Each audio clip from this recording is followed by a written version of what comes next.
Nesse vídeo, vamos criar o contexto da nossa aplicação ASP.NET Core API, seguindo a arquitetura limpa ou Clean Architecture.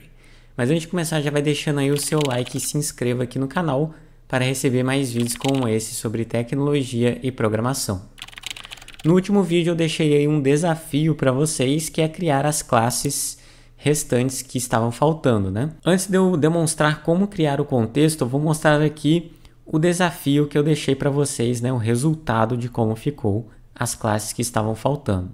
E depois já vou começar a criar o contexto. No vídeo anterior eu criei a classe de cliente, então eu deixei o desafio para vocês criarem a classe de empréstimo e de livro. Vou mostrar para vocês como que ficou o meu aqui. Então essa daqui é a classe de empréstimo.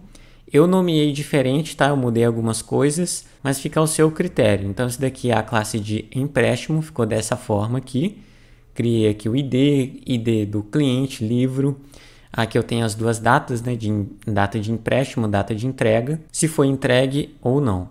E aqui as validações, ó. Aqui eu tenho dois construtores, um com ID e outro sem ID. E aqui as validações, validate domain, usando aquela classe que nós criamos, né? O domain exception validation.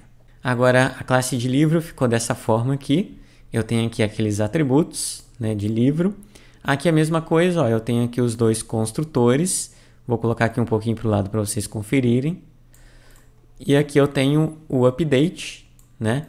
Falando em update, faltou aqui, ó, do empréstimo livro, o update. Já eu coloco aqui para vocês verem. Na verdade, vou aproveitar e vou colocar aqui agora. O update é bem simples, né? É um public void update. E aqui eu coloco basicamente esse validate domain aqui, igualzinho desse construtor, né? E pronto, tá aqui o update de empréstimo. Voltando aqui na classe de livro, eu tenho aqui o update. E aqui eu tenho as validações. Vou colocar um pouco aqui para o lado para vocês conferirem. Beleza? Conseguiu aí, ó? Cumpriu o desafio? Então vamos continuar. Então, pessoal, vamos voltar aqui nas nossas camadas ou projeto. Para criar o contexto, vamos usar essa pasta aqui, ó, context. E essa pasta está aqui, ó, no infradata. Então, a camada ou projeto infradata é responsável pela conexão com o banco de dados. Então, botão direito em context, vou adicionar aqui, ó, uma nova classe. E eu vou chamar essa classe de application db context. Essa classe ela vai ser pública e ela vai herdar de db context.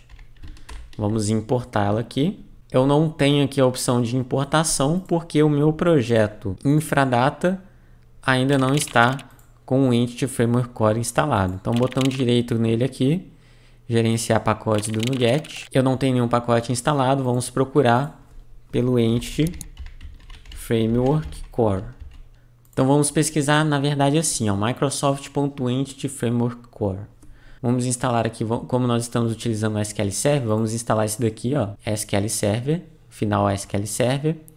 Vamos clicar aqui em instalar. Bom, aqui ele deu um erro, né? Como eu estou utilizando a versão 5, né, do ASP.NET Core, lembrando que não importa a versão, você vai conseguir acompanhar as videoaulas. Eu tenho que instalar a versão 5.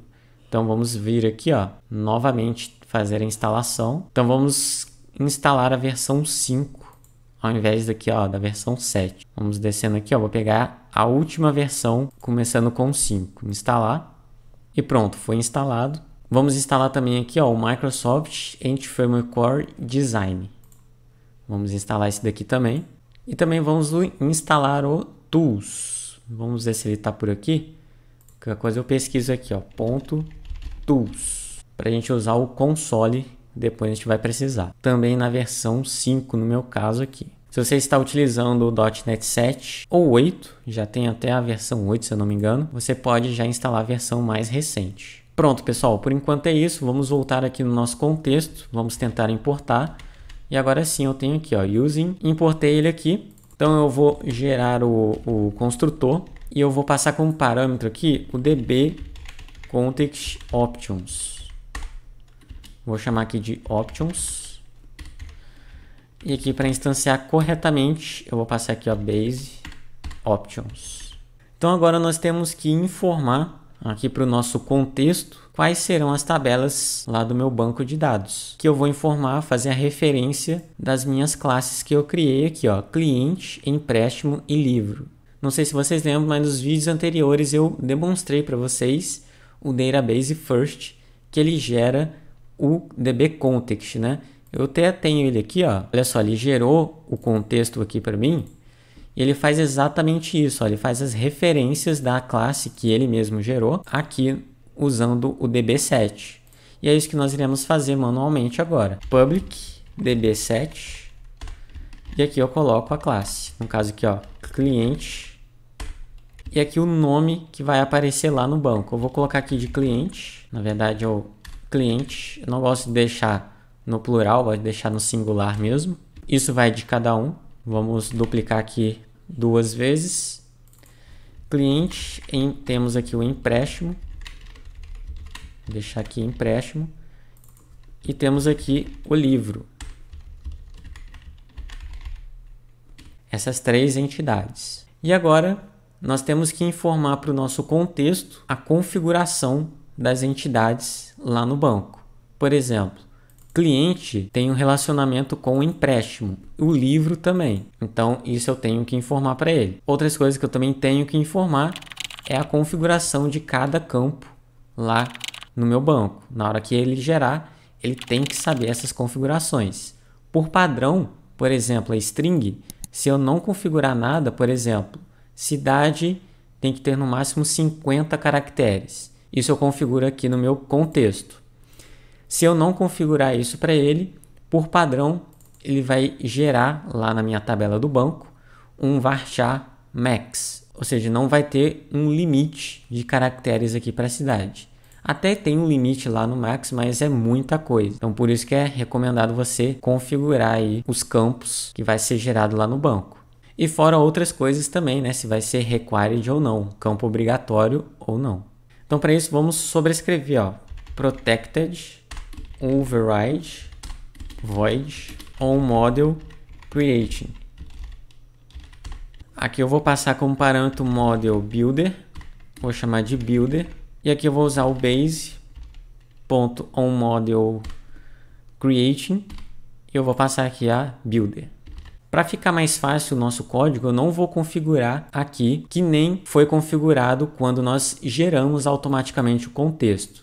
Só para vocês terem uma noção de como foi criado, eu vou vir aqui, ó, no contexto gerado por aquele plugin. Aqui embaixo ele fez as configurações diretamente no contexto, né? Vocês podem ver aqui, ó. Não vamos fazer dessa forma aqui. Eu vou separar esse código em uma outra classe. E para isso eu vou separar aqui dentro mesmo do infradata. Eu vou criar aqui uma classe dentro dessa pasta aqui que eu já até criei, ó, Entities Configurations. Então aqui que vai ficar aquelas configurações de relacionamento, se é obrigatório ou não, e os limites, né, de caracteres dos campos. Eu vou criar uma classe aqui. Então eu tenho que informar que a classe de configuração está aqui mesmo no infradata.